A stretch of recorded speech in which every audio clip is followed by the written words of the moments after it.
નમસ્તે ખેડૂત મિત્રો, અત્યારે આપણે ગુંદી કોડિયાક ભાવનગર જિલ્લાની અંદર આપણે તુરિયા લાગેલા છે. રોનક. આજની તારીખ છે 22/4/2026. તમે લાઈવ પ્લોટ જોઈ શકો છો. આ રીતના તુરિયા લાગેલા છે. એમાં કોઈ જગ્યાએ તુરિયા નથી એવું નથી. કાલે હાર્વેસ્ટિંગ થઈ ગયેલું છે એટલે અત્યારે આપણને એટલા જોવા નહીં મળે. નકર ઓરિજિનલ ફ્રૂટ આપણને જોવા મળે. તો લેન્થ થોડીક નાની દેખાય છે આપણને.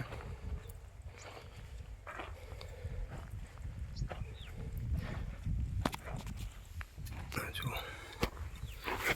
આ છે જર્મન સીડ્સ કંપનીના તુરિયા રોનક. તમે લાઈવ જોઈ શકો છો. આમાં હાર્વેસ્ટિંગ થઈ ગયેલું છે એક વખત, કાલે જ થઈ ગયેલું, એટલે અત્યારે આપણને ઓરિજિનલ ફ્રૂટ નહીં દેખાય.